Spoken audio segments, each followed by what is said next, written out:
Prueba de ADN, el método más certero para saber lo que está pasando. 91.7 ADN, actualidad, deportes, noticias. Ya son las 7 de la tarde con 35 minutos desde el lunes 29 de octubre. Vamos a hablar algo de que fue noticia, que es noticia y que va a ser noticia por año. Estamos hablando de las pensiones a raíz, por supuesto, del anuncio del presidente de la República de reforma al sistema de pensiones, las AFP. Nos acompaña en el estudio Benjamín Sáez, sociólogo de la Universidad de Chile, investigador de la Fundación Sol en temas relacionados con estadísticas de trabajo, empleo informal, formas de inserción laboral y metodologías de la investigación social. Benjamín, buenas tardes y gracias por venir. Buenas tardes, gracias por la invitación. Disculpa. Con Rafael Aldunate, muy bien, economista de la Universidad Católica, además columnista por más de 20 años del diario La Segunda y ahora es director y presidente de la Comisión Económica del Instituto Libertad y ha estado por años hablando sobre las reformas de las pensiones. Bien, partamos por los puntos que planteó ayer el presidente, si bien no se conoce en detalle el proyecto. Las AFP han señalado que esto es insuficiente, considerando que se va a aumentar paulatinamente un 4% de la cotización a cargo del empleador en primer término, más adelante está por verse. Pero ese primer anuncio, ¿qué les parece a ustedes, Benjamín? Bueno, la verdad es que para las AFP el tema de las pensiones es un negocio bastante rentable. Ya desde que se comenzó a visualizar el problema de las pensiones, tomaron, digamos, como asociación un rol bastante activo. Y eso también, digamos, trae bastantes problemas, considerando que ellos son un actor directamente involucrado en el negocio de las pensiones. Es decir, empresa poderosa actuando como cuerpo. Como cuerpo y como parte, digamos, directa en su opinión sobre cómo debería ser el sistema de pensiones de un país. Siendo, digamos, empresas administradas, digamos, el 75% de los fondos los controlan empresas relacionadas con capital estadounidense, ¿verdad? Y además, si uno ve las ganancias de las AFP, comienza a entender, digamos, la relevancia no solo para la misma AFP, sino que para el conjunto de la gran empresa a nivel nacional, la relevancia de los fondos de pensiones.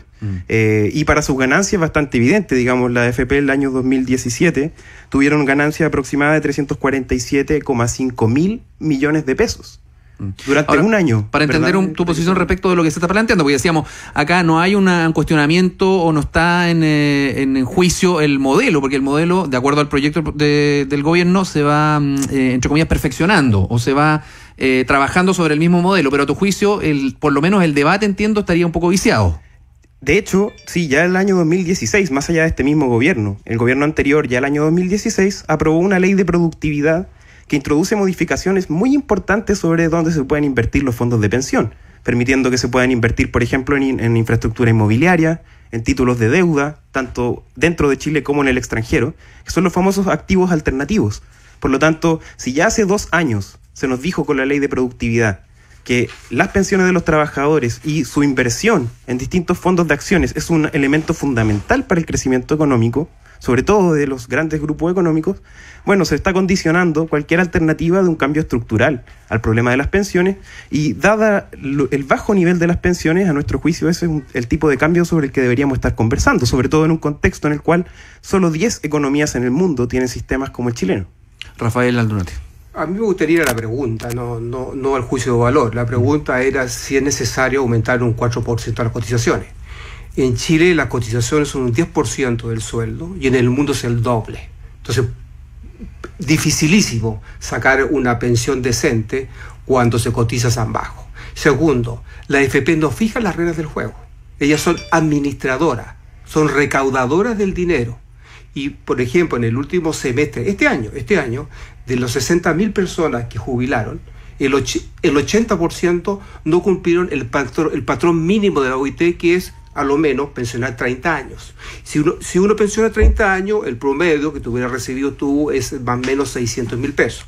Pero la cifra es otra cifra del promedio. Hoy lo tuyo con detalle. Lo que yo quiero decir es de que la AFP en sí también están amarradas de brazos. Ellas no fijan los años, ellas no fijan los montos a cotizarse, solamente recaudan. Y cuando tú buscas un fondo mutuo, cualquier cosa, buscas 3 cosas: que sean solventes y que no hayan tenido problemas de administración y de desperdicio de dinero. Nunca le han a la AFP reconocido algún tipo de debido dinero. Segundo, en materia de rentabilidad ha sido un promedio de un 8%.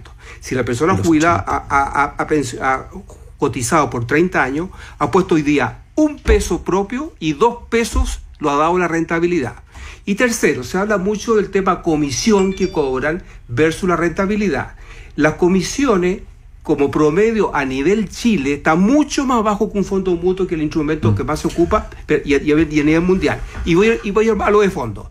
De los 38 años que ha habido AFP, solamente ha habido rentabilidad negativa 2 años. Y uno de esos años, fue la famosa crisis subprime, que cayeron muchísimo, la AFP cayeron un 22%, fuertemente. ¿Sabes qué pasó el año siguiente? Aumentaron un 32%.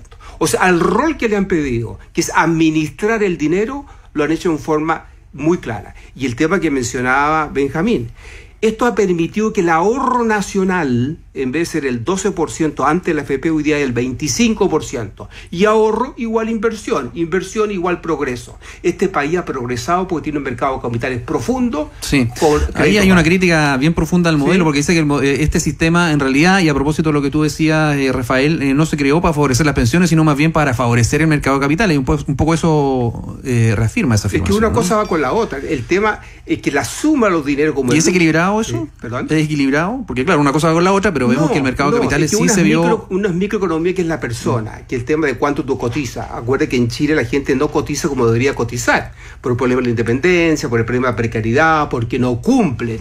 Pero acaba de decir, cuando tú haces tu ahorro pertinente, lo da. Ahora, un mercado de capitales robusto no es un contrapunto a la pensión tuya, es un problema individual vuestro si has cumplido disciplinariamente con las cotizaciones. Está directamente relacionado el que exista un mercado de capitales como el chileno, con una acumulación que no tiene precedente a nivel mundial. Lo que acumula acá el 1% más rico de la población está muy por sobre países como Estados Unidos, Rusia. Llega aproximadamente a un 31% de los ingresos actualmente. Y el que se desarrolle el mercado de capitales es una consecuencia directa de que los fondos que están en los sistemas de AFP no se utilicen para pagar pensiones. Para que se hagan una idea, lo que existe hoy día a nivel nacional de los fondos de pensiones alcanzan un tamaño que es equivalente al 73% del Producto Interno Bruto. De eso... y de los 124 billones, es decir, millones de pesos que han ingresado al sistema, solo un 43,8% se ha pagado en pensiones. Es decir, este sistema, al ser un sistema de capitalización individual, permite justamente esta acumulación enorme de recursos y su inversión en grandes mercados de capitales. Es decir, por ejemplo, la banca, estamos hablando de lo que se invirtió durante el año pasado, los 10 bancos más importantes hasta septiembre del 2018, digamos, prácticamente 42.000 millones de dólares. Por lo tanto, y eso, ¿cuál es la...? A mí me parece, por ese lado funciona, si el tema es que es muy relevante no la afirmación. Exacto, es muy relevante la afirmación de que las AFP han cumplido con su mandato, que es administrar dineros e invertirlos en fondos de inversión. El problema es que eso no garantiza una buena pensión.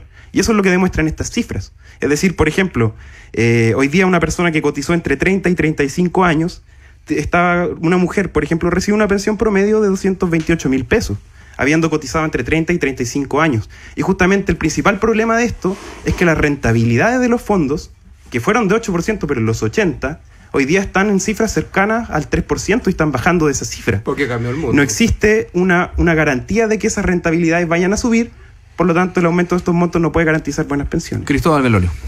A ver, tengo dudas en dos sentidos. A Rafael te quería preguntar si es que acaso no era este el momento de hacer algo que es bastante impopular, pero que tengo entendido que es parte ineludible de la discusión, que es sencillamente retrasar la edad de jubilación. Si efectivamente si estamos viviendo más y nos estamos jubilando los mismos 65 hombres y 60 mujeres, ¿no era este el momento de decir, ¿sabes qué? Hagamos una dosis de realismo y estiremos esto? ¿O crees que esa discusión está desacoplada de esto, se puede tratar por separado?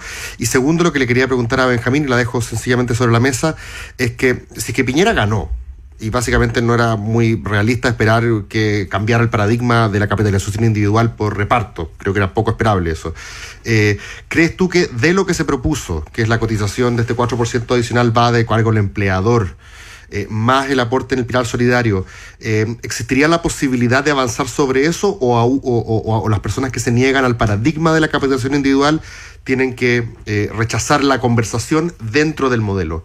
Esas son dos preguntas. Una quizás más estratégico-política, pero me interesa más la técnica también sobre la edad.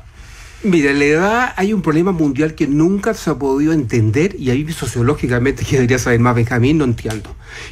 Sarkozy, cuando propuso aumentar 2 años, y la gente salió a la calle de 40 años de edad, exacto. Debería haber aprobado algo que les beneficiaba a ellos futuro.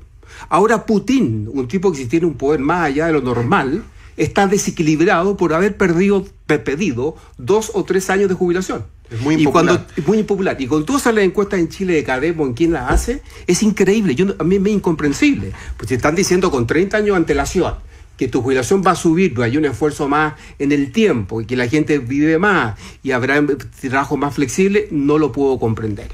Pero no nos olvidemos un punto. Esta es una capitalización individual, es la plata propia de las personas. Así es. Por lo tanto, si él ahorra más y tiene más consciente de la jubilación, mejor le va a ir. Porque nadie está poniendo en tela de juicio, el propio Benjamín reconozca del buen rol que compra las administraciones de la administradora de fondo de pensión en este sentido. Pero hay un punto muy de fondo este manejo de las grandes cifras. El presupuesto nacional es de 70.000 millones de dólares. De ese presupuesto, el 70% es plan solidario, plan social. ¿Me siguen o no? Sí. Ya. ¿Quién aporta del presupuesto nacional? Las 1.000 empresas más grandes del país y los 25.000 contribuyentes del país aportan el 50% del presupuesto. O es decir, de que en Chile, con el sistema progresivo de impuestos de las empresas y de las personas, que yo pago el 40%, etcétera, ese grupito tan chico ya aporta la mitad del presupuesto nacional. Y esa mitad, bueno, y el 75% va a las personas. Por lo tanto, el pilar solidario es una solidaridad de la gente de más dinero con respecto a la gente de menos dinero. El pilar solidario está llegando hoy día a 1,5 millones de personas, y lo que se quiere ir en forma pausada, porque tenemos una economía débil, tenemos un país chico, tenemos un país que con la administración Bachelet la deuda bruta, tú bien lo sabes, creció al doble. Por lo tanto, la clasificación de riesgo nos están mirando muy encima, no podemos gastar más allá. Por lo tanto, lo que busca y se encarga de este gobierno es aumentar el pilar solidario en la gente pobre, en las mujeres y en la clase media. Y a los que tienen dinero en sí mismos, que busquen más el pilar propio para aumentar. Pero te insisto, el presupuesto nacional lo aporta un grupo mínimo de personas, los revenues, los ingresos, para ir a la gran cantidad de personas. Sí, ahí hay un tema de la estructura tributaria del país que también está en discusión, porque muchos dicen la reforma tributaria de Bachelet era un poco más progresiva, y ellos mismos dicen, y la que está impulsando el gobierno equilibra las cosas con esta reforma de pensiones, un poco más regresiva, por lo tanto no habría tanto reclamo empresarial. Pero en fin, hay una pregunta dejada pero no aumentó la tributación en el proyecto. Claro, sí, eso, parte de eso explica un poco el planteamiento. Benjamín. Sí, para responder a esa pregunta creo que es muy importante enfocarnos en el efecto del pilar solidario. Ya. Consideremos que hoy día, como señalan muy bien, ¿verdad?, 1,5 millones de personas reciben este aporte. Con este aumento de la reforma, el pilar solidario pasaría de un 0,8 a un 1,12% del PIB, ¿verdad? Mientras lo que se destina al pago de las pensiones de Fuerzas Armadas, que son menos de 500.000 personas, es prácticamente un 1,09% del PIB, ¿verdad? ¿Qué hace esto? Que tanto la APS, el aporte previsional solidario, como la pensión básica solidaria sean tremendamente bajos, porque son montos muy bajos para los bajos niveles de pensión que hoy día se están obteniendo. Entonces, por ejemplo, una pensión promedio hoy día sin aporte previsional solidario es de 218.000 pesos. Una pensión con aporte previsional solidario es de 237.000 pesos. La pensión básica solidaria es de 107.000 pesos. Por lo tanto, si hablamos de subirla un 50%, estamos hablando, y un 10% en el corto plazo, ¿cierto? Estamos hablando de llegar a 118.000 pesos, 150.000 pesos. En el caso de subir el aporte previsional solidario hasta un 70%, es evidente que eso no soluciona el problema de las bajas pensiones. Por lo tanto, es desde ese punto de vista de que este sistema es muy bueno para administrar fondos, para invertir en los fondos de pensiones, es un ahorro obligatorio que hoy día representa el 85% del ahorro total de los hogares del país. Por lo tanto, desde ese punto de vista, la pregunta estratégica política es por qué un gobierno de los empresarios quiere subir la cotización de los empresarios un 4%. Y es justamente porque este sistema para los empresarios es muy bueno y ha sido muy útil y ha explicado gran parte de los enormes niveles de acumulación de capital que existen hoy día en el país. Por lo tanto, desde ese punto de vista, la única forma de solucionar el problema de las pensiones es con un sistema que utilice lo que ingresa al sistema para pagar pensiones, como pasa en la mayoría de los países del mundo, y no para reinvertirlo en el mercado de capitales nacional y extranjero, que es lo que se está abriendo hoy, sobre todo con esta nueva ley que va a permitir cosas como, por ejemplo, que los edificios los construye una inmobiliaria con liquidez que proviene de la AFP, el trabajador, el banco le presta el crédito con la liquidez que viene de la AFP, ¿cierto? Seguramente se compren las cosas en el retail también con un dinero, con un avance en efectivo que va a provenir del dinero de las AFP. Por lo tanto, acá se genera un sistema perfecto. Además, como se va a invertir en infraestructura, no va a haber necesidad de gasto social acá. Los hospitales concesionados se van a construir con dinero de las AFP. Por lo tanto, desde ese punto de vista es que actores como No Más AFP plantean que la única forma de discutir una manera seria, profunda y de largo plazo para cambiar este sistema es con un modelo distinto. Y ahí, por ejemplo, se podría perfectamente establecer diálogos, pero sobre un sistema que esté basado en la capitalización individual es muy difícil asegurar que un cambio paramétrico va a asegurar mejores pensiones. Bien clarificado tu punto, Benjamín. Antes de pasar a otras capas del tema previsional, vamos con unas observaciones que quería hacer Rafael Aldunate. Sí, lo que pasa es que yo soy economista y la economía es una ciencia no exacta, pero científica. Cuando hay la acumulación de capital de la empresa y del sistema, no va contra la plata del ahorro del afiliado. El afiliado, hoy día yo aprieto el notebook o el computador y está claramente mi plata y nadie me ha sacado nada, fuera de la comisión de mantenerlo. Que se aumente el nivel de capitalización, de acumulación del capital del país es extraordinario, si no se la ha sacado. Lo que pasa es que aprovecha que son un periodo de 30 años y permite invertir la plata en distintas formas. Pero cuando llegue el periodo de jubilación, su dinero nadie se lo ha tocado. Yo hoy día hablo mi celular o que sea y veo día a día mi plata. Claro, pero no hay participación en la utilidad ni en la ganancia. Poca plata. Pero la utilidad de ganancia, si tú la repartes entre los 8 millones de afiliados, no es nada de dinero. No aumenta tu jubilación final en 1.5. Por eso es que es muy relevante el divisor que tú tienes en este sistema. Pero hay que tener muy presente de que si el país ha sido grande y el país ha crecido las tasas que ha crecido, es porque es una asociación muy clara. Ahorro, inversión igual crecimiento. El gobierno anterior, 4 años, el país no creció porque no hubo inversión. La inversión, Benjamín, de que aumente la utilidad de la acumulación en la banca, que aumente el tema de que la AFP dan dinero más barato a las empresas, bienvenido, porque se trae más progreso, porque no va en desmedro del dinero del afiliado. Nadie le ha tocado el dinero del afiliado y nunca se le ha tocado. Le impide tener seguridad social. Porque le conviene al capital invertirlo hoy, ¿cierto? Y no que se utilicen pagar pensiones. Pero podría estar perfectamente utilizándose en eso. Pero insistamos que la plata es de cada uno. Además, la capitalización individual, disculpe, la plata es mía y no es de un tema de reparto. En Chile. Volvamos a los problemas históricos. ¿En qué momento se implementó este sistema? Perdón, el tema de reparto. ¿Quién lo eligió? El tema de reparto. ¿A quién le conviene? En la dictadura. El tema de reparto en Chile. Habían 150 distintas formas de recibir el dinero. Y si tú lo acumulabas por 20 años, perdías todo el dinero.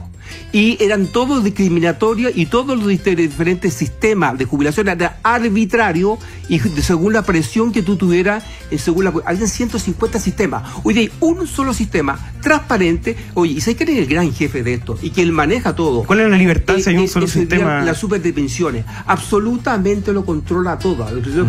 Cuando tú quieres invertir, tienes que pasar por 80 regulaciones distintas. La super de encima está cautelando por el dinero de cada uno de los chilenos. Bueno, partimos un poco tarde en el debate, no vamos a agotar el tema de pensiones acá, ni otros que quedan ahí, porque muchos dicen el problema no está en el sistema de pensiones, sino en el mercado laboral, que es bastante precario en nuestro país y que esto provoca también gran parte de los problemas. Pero le queremos agradecer a Benjamín Sáez y a Rafael Aldunate y a quienes invitamos, por supuesto, a continuar en otras ediciones de La Prueba de ADN con este debate que sin duda es muy interesante y muy preocupante para todos los chilenos. Muchas gracias a ambos.